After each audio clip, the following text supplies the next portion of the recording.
Sure, why not? We just start whenever. Yeah, I'll just set the time when I start. In a Canada more divided than ever, what unifies Canadians more than hockey? Now, in the game of hockey, we know that offense wins games and defense wins championships. We want to bolster that championship mindset within the Canadian Brewhouse. Hi, I'm Tyson, and I'm joined by my colleagues, Owen, Victor, and Ayush, and together we are Vote Consulting. Now, diving into a bit of an executive summary, we first identified a problem, is how can the Canadian Brewhouse combat economic uncertainty? We then identified 3 different criteria of dependency, brand identity, and cost stabilization. This leads us to our golden goal solution, which will allow us to have over 30% of all liquor being Canadian sourced, a 15% increase in customers reached, and 7 to 10% decrease in procurement costs. Now, diving into a problem statement, we first identified how can the Canadian Brewhouse position itself to combat economic uncertainty while maintaining its core values. I'll now pass it off to Owen for the analysis. Thanks, Ty. We conducted an industry analysis of the Canadian liquor market pertaining that the brewhouse resides within.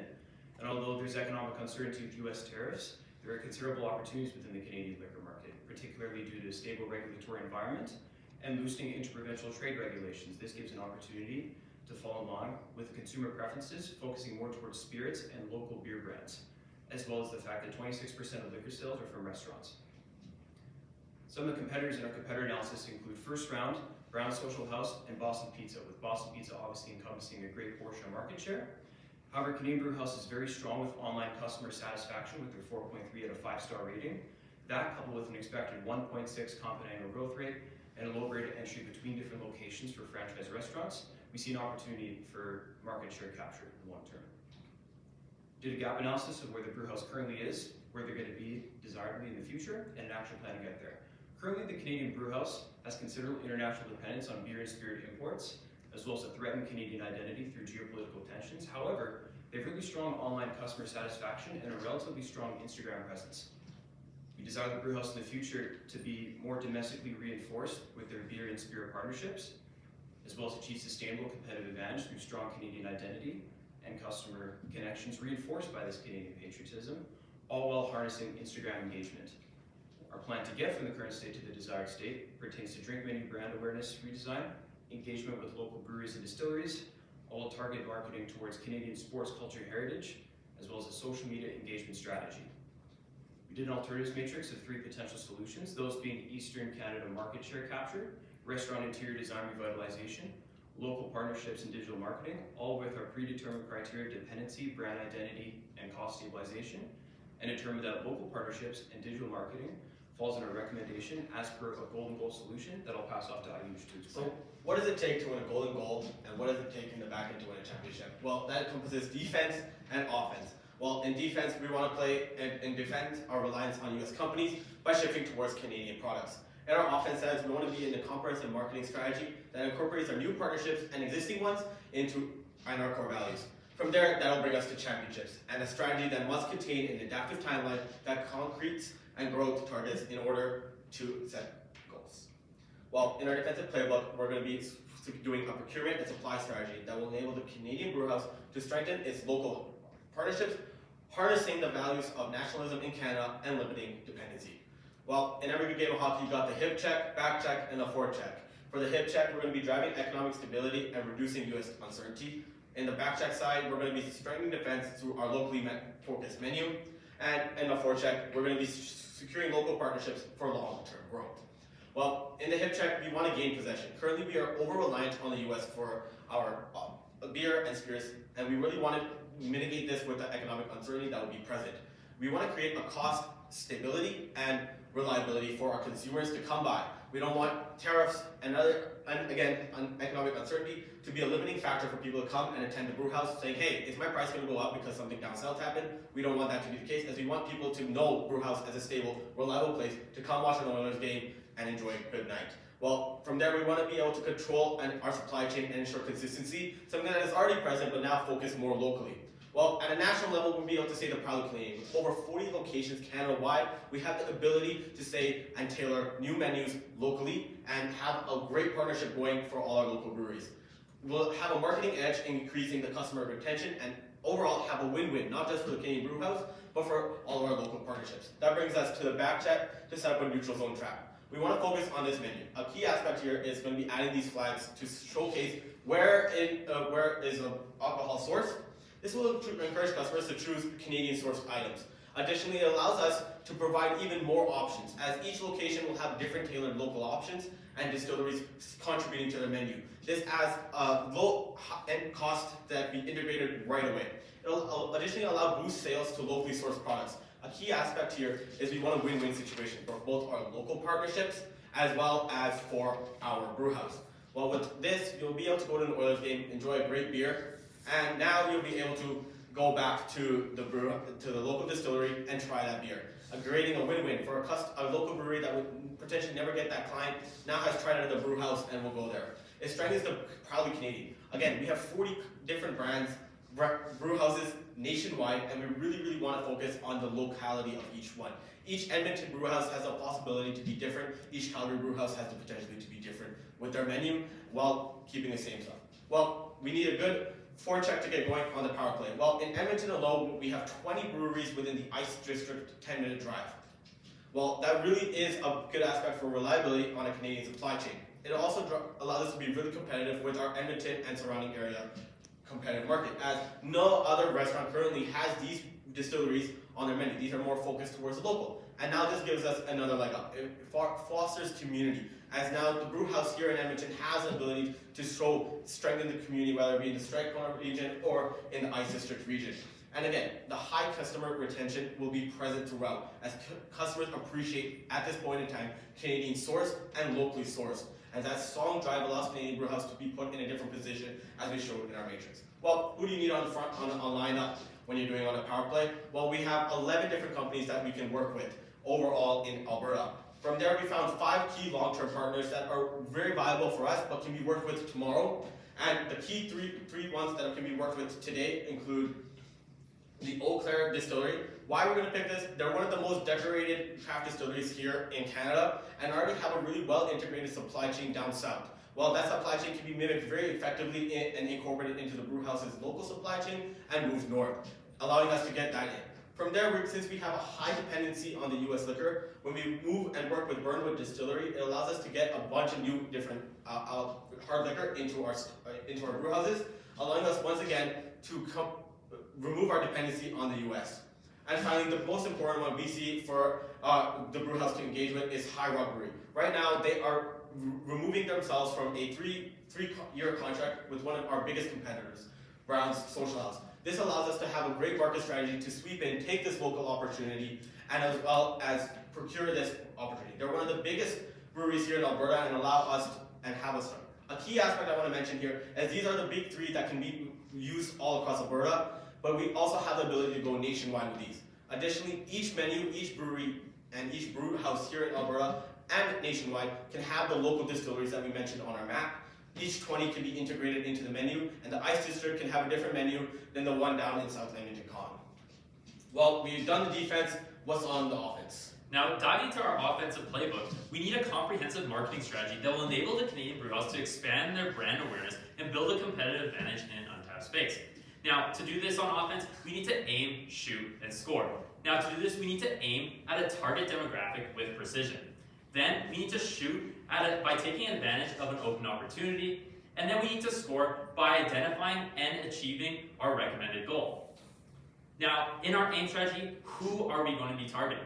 We recommend targeting adults aged 18 to 34, as they take up 62% of users on Instagram within that age range, and also are the current main demographic of Canadian brew houses.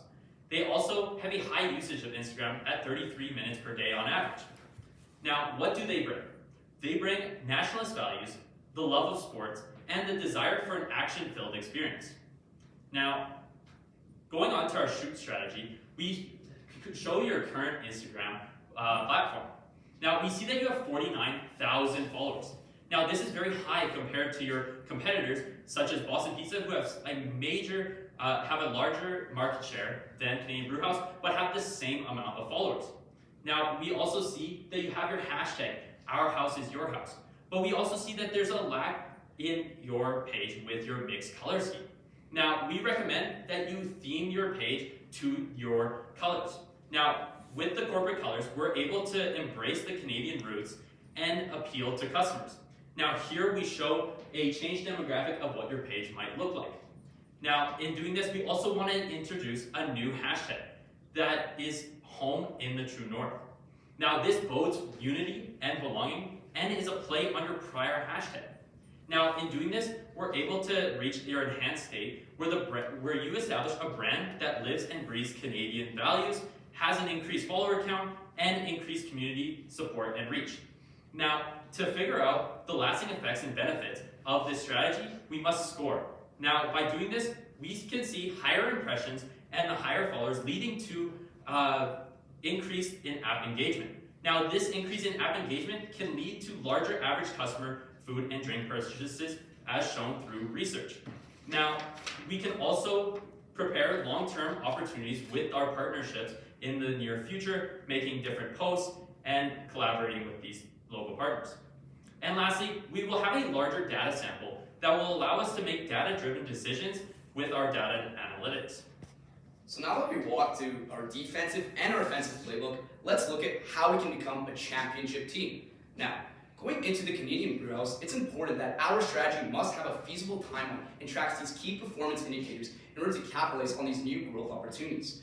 Going into an implementation timeline, we believe that something that we can change starting tomorrow is going to be implementing our menu changes. This is just going to be by adding that Canadian flag, really bolstering our core values, and then after it is when we will focus on readjusting our supply chain channels to focus on our local suppliers. As mentioned, we're going to be focusing on 3 of the key identifiers that we identified. We're then going to roll them out in our ice district location, as we know that's where we're trying to target with those 18-34 demographic, and of course the big sports and lots of alcohol spending there.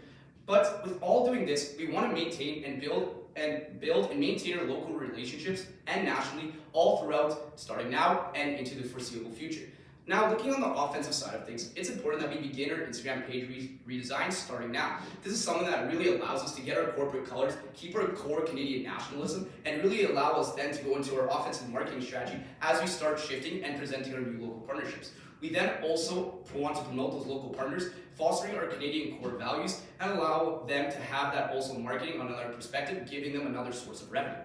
So now that we've identified our timeline, let's take a look at our key performance indicators. Through our strategy, we believe that in the long term, we can see that there's going to be over 30% of total liquor being proudly Canadian sourced. This allows us to decrease our over-reliance in the US and focuses on having that less economic instability and focusing more on having better volatility.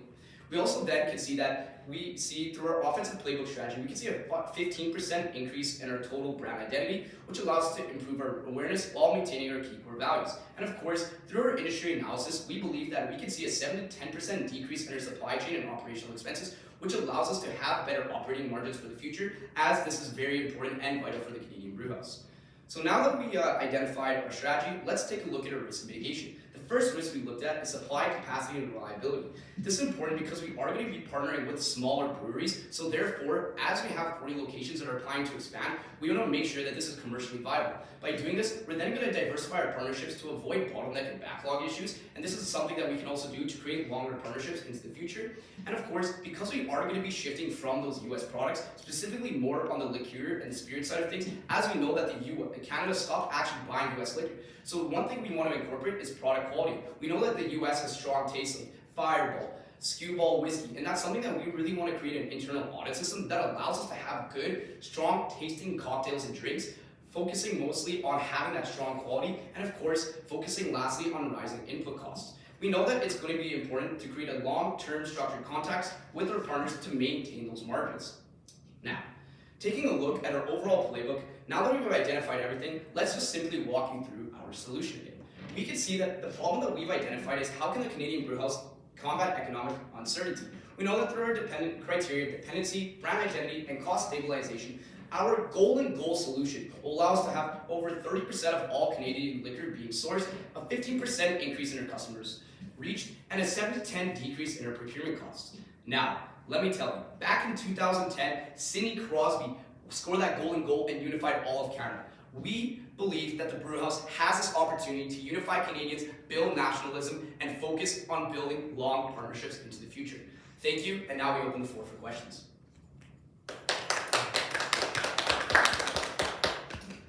Did you guys intentionally wear the colors of the American flag? Yeah, so we thought about it. we sat there and we're like, well, we all own Navy suits, a red tie. Well, I'm just giving you a hard time. That was a great presentation. Thank you. Yeah, of course. Yeah. I don't have any questions because I think the questions I would have had during the presentation, there was, it came about roundabout on the back end. So I really appreciate your time and energy that you put into the presentation. Thank you. Okay, so my question is, how do you actually boost the sales of local products? What's the game plan? Other than putting the flag on next to the main items and drinks, of course. so when you put the flags there, it's not just putting the flags there. For our local distilleries, we see this as a really cost-effective way for a menu change, as we know that a menu change can be impacted all the time.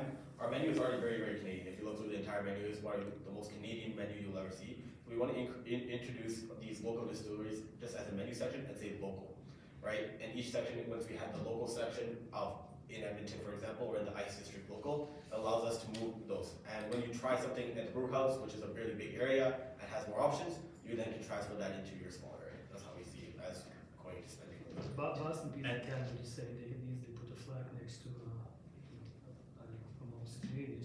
Yeah. So what will you do differently? That's my question. Yeah, so what we believe that we can do differently, and that allows us to create our key market and go into that market share, is one, we see that there is a big difference and shift towards high spirit liquors or high quality liquor, and having that better overall, better local beers, which is better for operations and margins as well. So we believe that because Boston Pizza currently doesn't do that, we believe that this adding the flag, one, will allow us to represent and keep our Canadian nationalism, but as focusing and partnering with these local breweries and distilleries here in Alberta, this will allow us to get better operating margins. It's something that we find very important, and Boston Pizza hasn't done this yet, so this will give us the opportunity to capture that new market share.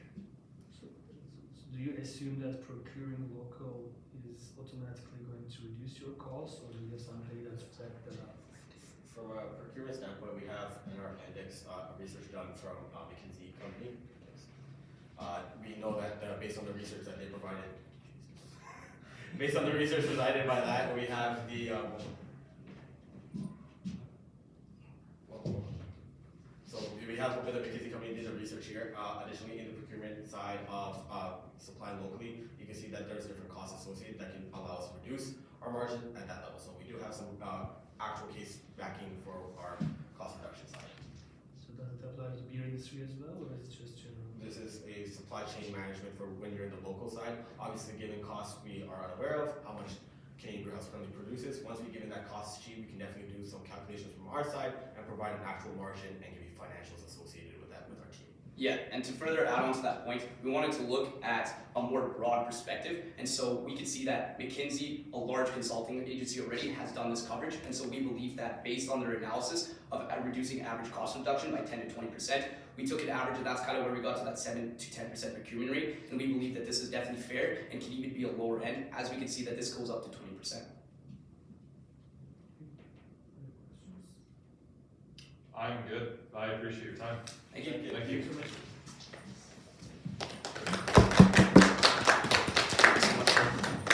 Thanks so much. Appreciate it. Thank you so much. Thank you very much. Thank you. Here's what she goes. Thank you. Thank you. Cheers.